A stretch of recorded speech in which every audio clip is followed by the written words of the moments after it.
नमस्कार प्रिय विद्यार्थियों, आज की क्लास में हम बी ए सिक्स सेमेस्टर हिंदी के पेपर 1 के हम यूनिट 1 को आज हम कंप्लीट करा रहे हैं।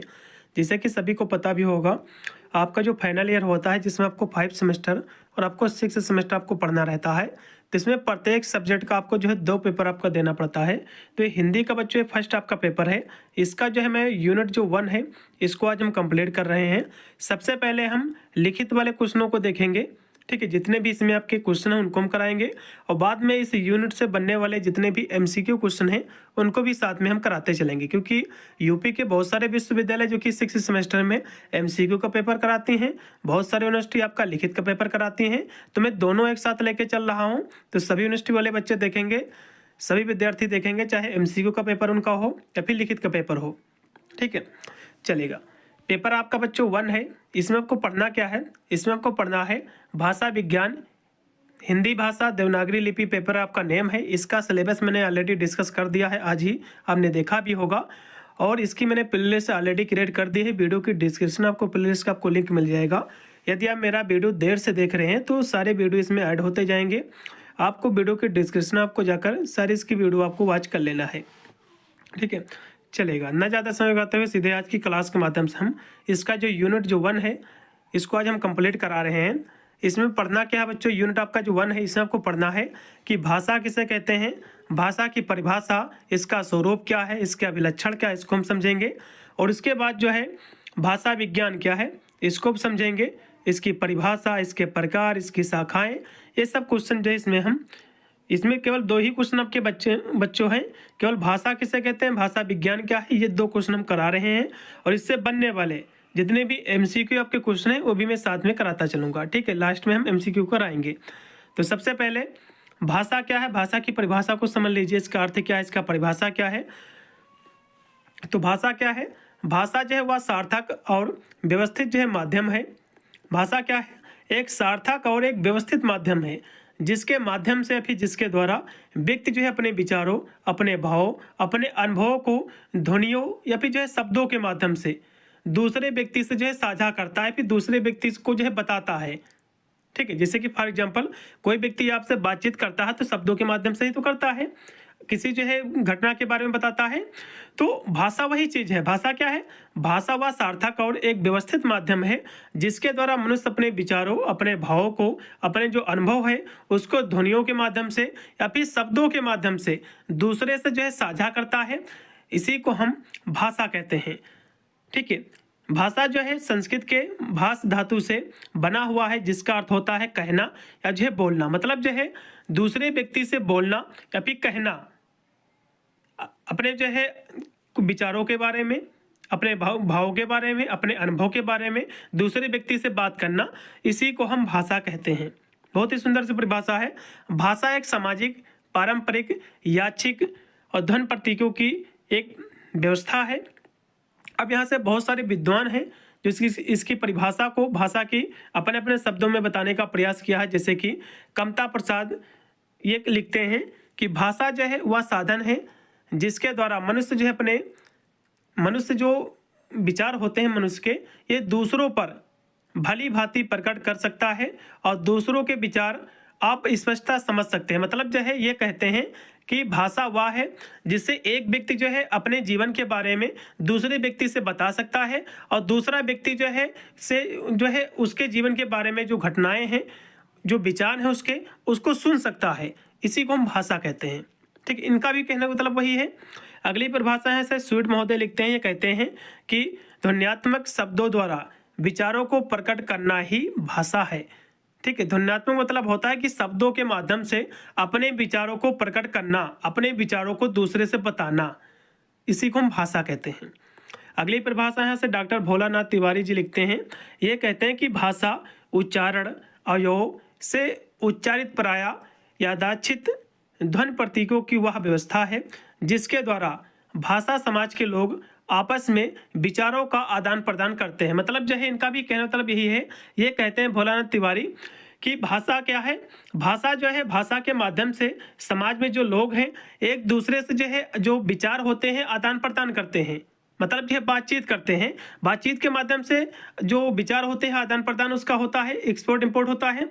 तो इसी को हम भाषा कहते हैं। तो इतनी परिभाषा आपको स्पष्ट हो गई होगी। अब यहाँ से बच्चों भाषा के जो है प्रमुख जो इसके प्रकार हैं, जिसको हम भेद भी कह सकते हैं, इसके प्रकार समझ लीजिए। पहला इसका प्रकार है कि मौखिक जो है भाषा।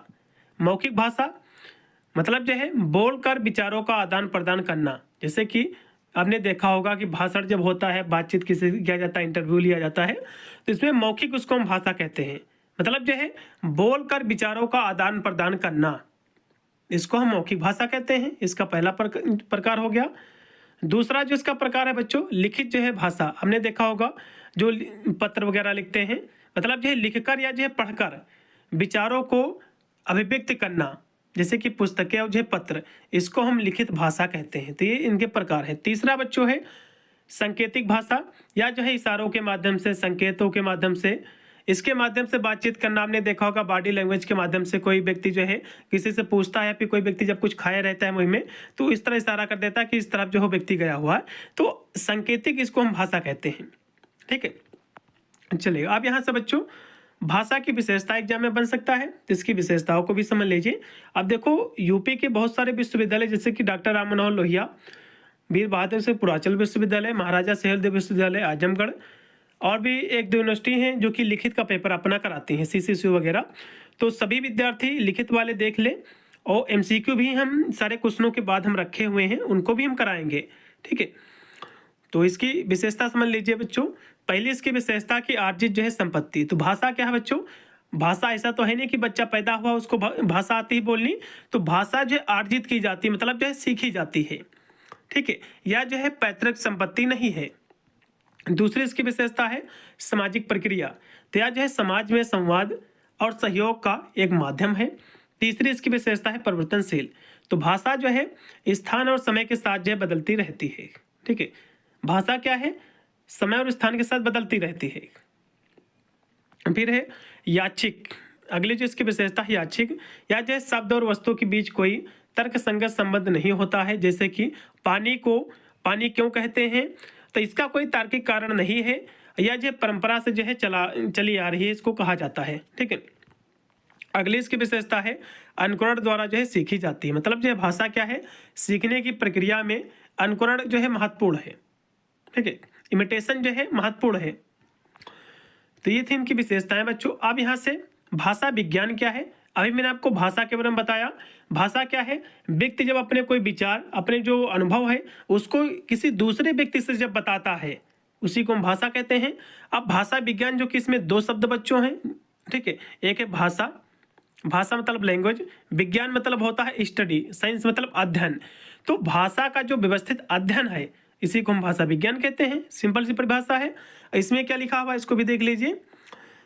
तो सरल शब्दों में हम कहें तो भाषा का वैज्ञानिक अध्ययन, भाषा विज्ञान क्या है, भाषा का ही एक वैज्ञानिक अध्ययन है, इसी को हम भाषा विज्ञान कहते हैं। इसके अंतर्गत जो है भाषा की उत्पत्ति, हम उसका स्वरूप और विकास और विनाश का विश्लेषण तर्कपूर्ण एक व्यवस्थित ढंग से जो है किया जाता है, इसी को हम भाषा विज्ञान कहते हैं। अब यहाँ से और एकदम इसको अर्थ को समझे थोड़ा सा। तो भाषा विज्ञान जो कि दो शब्दों से मिलकर बना हुआ है, भाषा प्लस विज्ञान।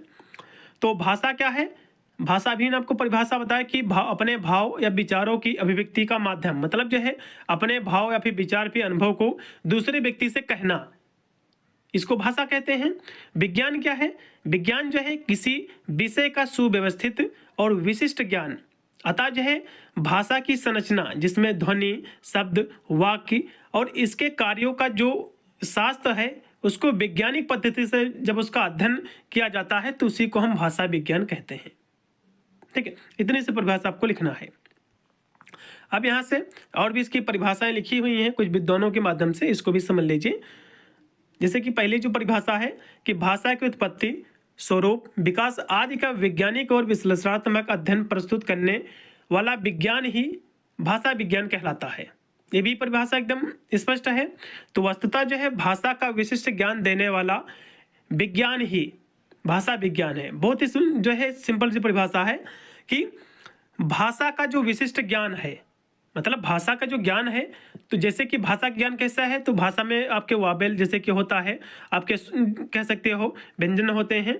ठीक है, तो स्वर वगैरह होता है। तो इन सभी का जो हमको विशिष्ट जो ज्ञान देता है जो विशिष्ट ज्ञान देने वाला जो साइंस है, इसी को हम भाषा विज्ञान कहते हैं। अगली परिभाषा यहाँ से श्याम सुंदर दास जी लिखते हैं, कहते हैं कि भाषा विज्ञान भाषा की उत्पत्ति, उसकी बनावट और उसके विकास तथा उसके ह्रास की वैज्ञानिक व्याख्या जो है करता है, इसी को हम भाषा विज्ञान कहते हैं।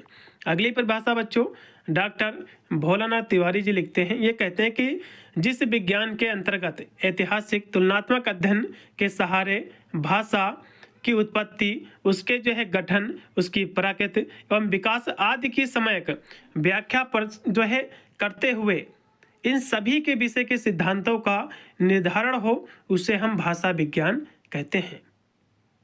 ठीक है, तो भाषा का जो व्यवस्थित ज्ञान है या फिर भाषा का जो व्यवस्थित एक अध्ययन है, जिसमें हम शब्द जो है स्वर, व्यंजन, ये सभी चीज़ों का जो हम अध्ययन करते हैं, इसी को हम भाषा विज्ञान कहते हैं। इतनी सी परिभाषा आपको लिखना है।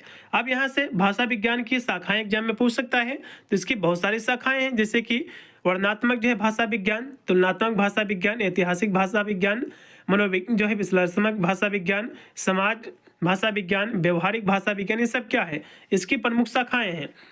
अब जो है और भी यहाँ से लिखा हुआ है कि मोटे तौर पर जो है भाषिक व्यवस्था के 3 स्तर होते हैं। इसके स्तर मतलब प्रकार, एक है वर्ण व्यवस्था, पद व्यवस्था, वाक्य व्यवस्था। भाषा विज्ञान के अंग यदि पूछेगा तो इसमें जो है ध्वनि विज्ञान का जो है हम अध्ययन करते हैं, पद विज्ञान का, वाक्य विज्ञान का, अर्थ विज्ञान का और जो है भाषा विज्ञान का। तो इसके प्रमुख जो है अंग है बच्चों। तो ये था आपका यूनिट आपका जो 1, जो कि लिखित वाले क्वेश्चन मैंने सारे करा दिए हैं। अब सभी विद्यार्थी एमसीक्यू वाले अपने क्वेश्चनों को देखेंगे।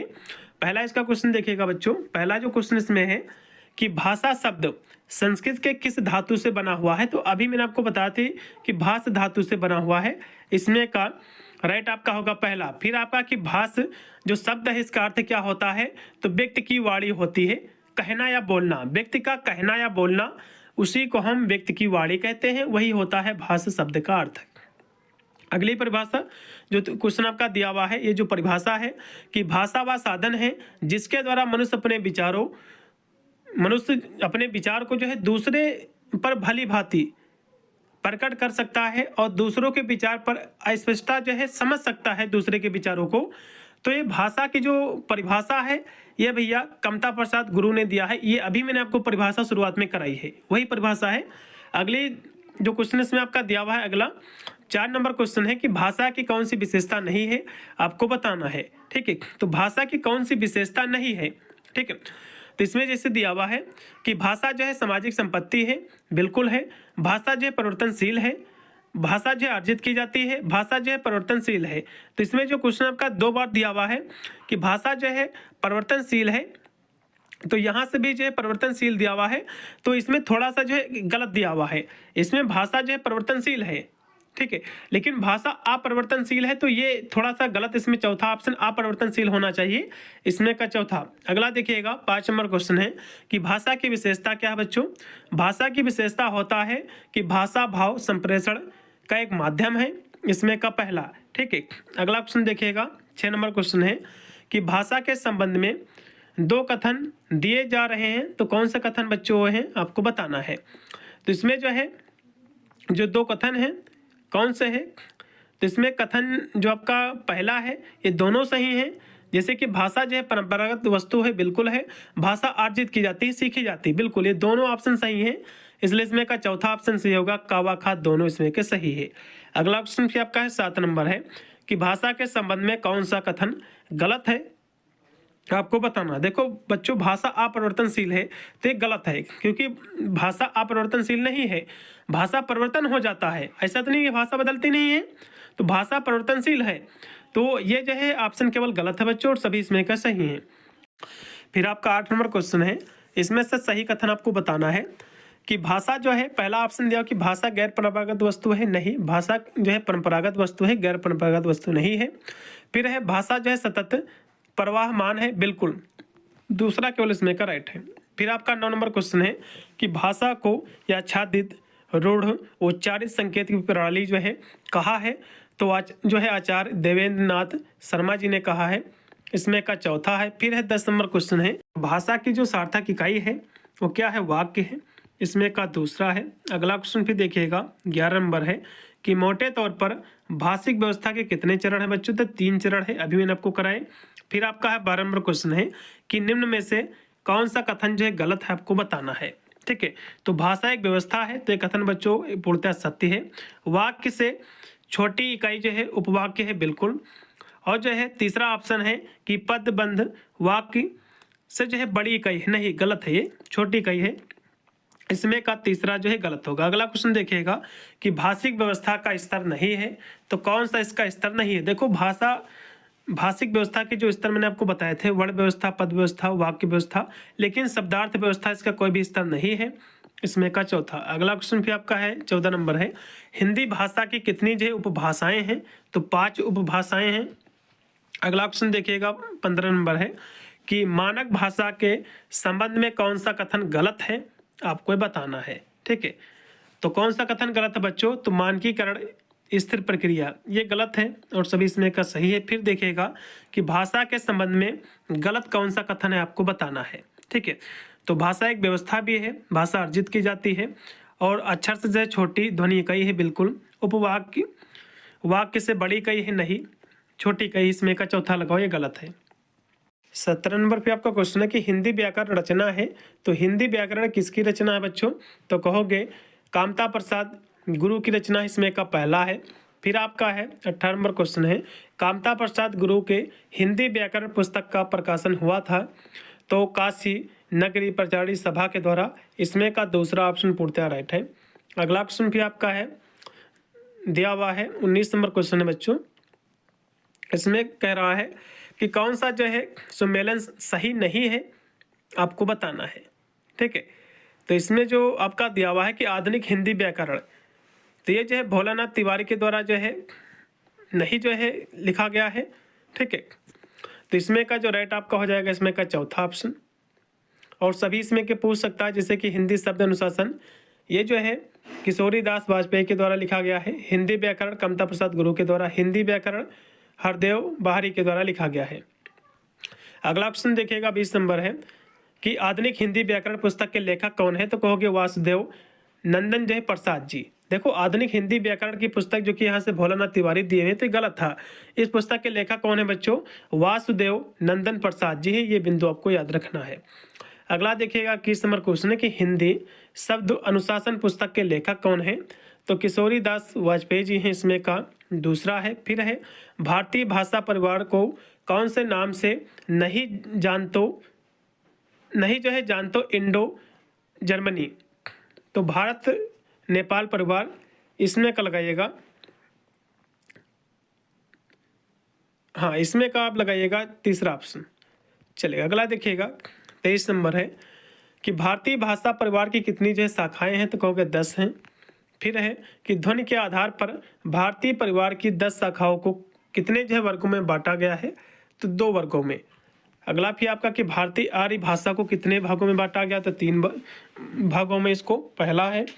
फिर है मध्यकालीन आर्य भाषा नहीं है, तो मध्यकालीन आर्य की जो भाषा नहीं है बच्चों, संस्कृत जो है आर्य लोगों की भाषा नहीं है, इसमें का पहला है। फिर है प्राचीन भारतीय आर्य भाषा है, तो कौन सी है? तो कहोगे वैदिक संस्कृत और लैंगिक जो संस्कृत, इसमें का पहला। 28 नंबर क्वेश्चन है कि प्राचीन भारतीय आर्य भाषा का काल क्या है? तो 2000 ईसा पूर्व से लेकर के 500 ईसा पूर्व तक चला, इसमें का दूसरा है। फिर है कि प्रथम जो है प्राकृत के नाम से किसे जाना जाता है? तो पाली भाषा को। फिर है कि अपभ्रंश प्राकृत की कौन सी व्यवस्था है? तो कहोगे तृतीय व्यवस्था है। फिर है हरदेव बाहरी ने वैदिक स्वरों की कितनी जो है संख्या मानी है? तो इन्होंने इसकी संख्या मानी है 14 मानी है, इसमें का तीसरा है। फिर है भारतीय आर्य भाषा का प्राचीनतम नमूना मिलता है तो वैदिक साहित्य में, इसमें का तीसरा है। फिर है बौद्ध साहित्य को पालने वाली या रक्षा करने वाली भाषा कौन सी? तो कहोगे पाली भाषा है।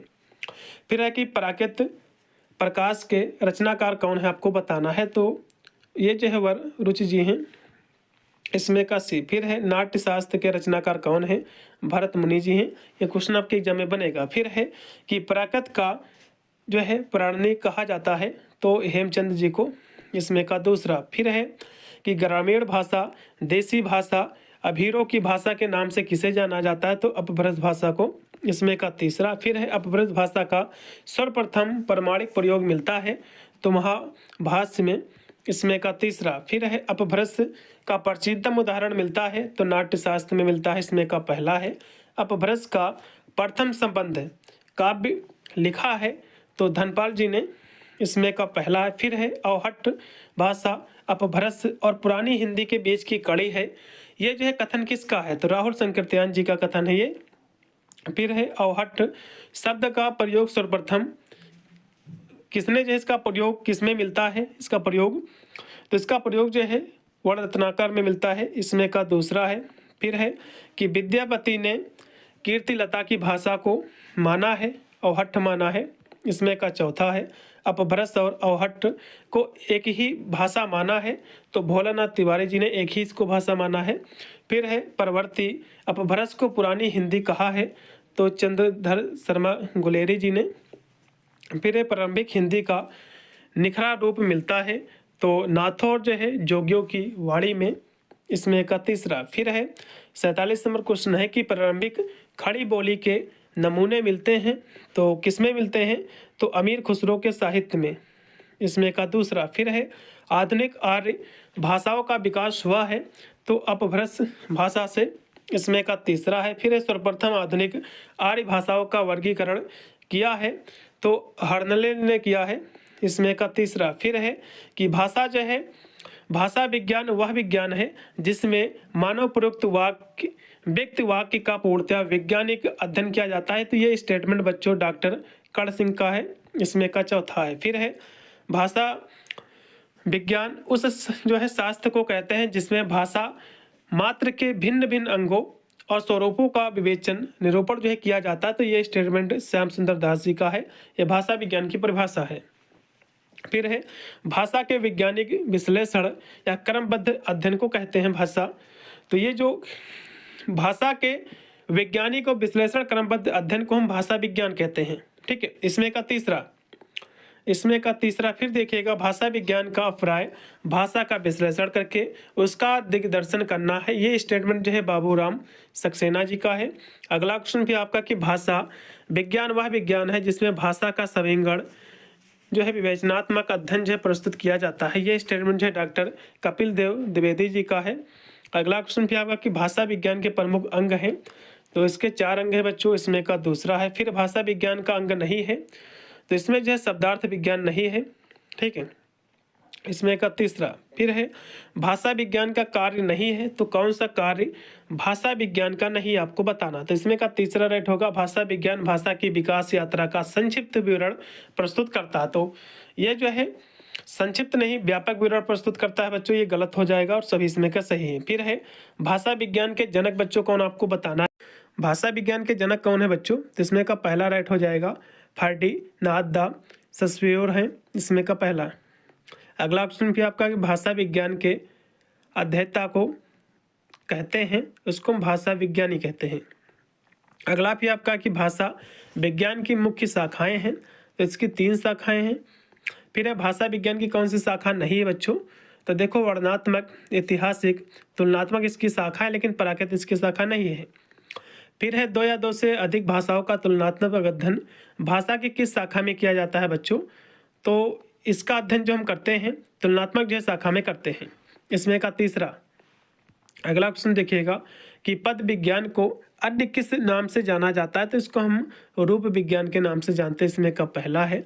भाषा विज्ञान की किस शाखा में वाक्य के विषय में अध्ययन विश्लेषण जो है किया जाता है, तो वाक्य विज्ञान में वाक्य की बात कर रहा है।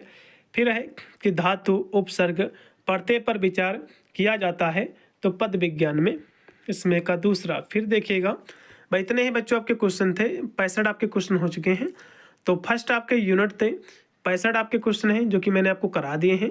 हर एक यूनिट का हम बहुत ही शीघ्र इसका सिलेबस हम कंप्लीट करा रहे हैं। सभी विद्यार्थी चैनल से जुड़े रहेगा, हर एक वीडियो का नोटिफिकेशन आपको मिलता रहेगा। इसका जो सेकंड पेपर है उसकी भी क्लासें हम स्टार्ट कर रहे हैं बहुत ही शीघ्र, कल से वो भी हमारी क्लासें स्टार्ट हो जाएंगी।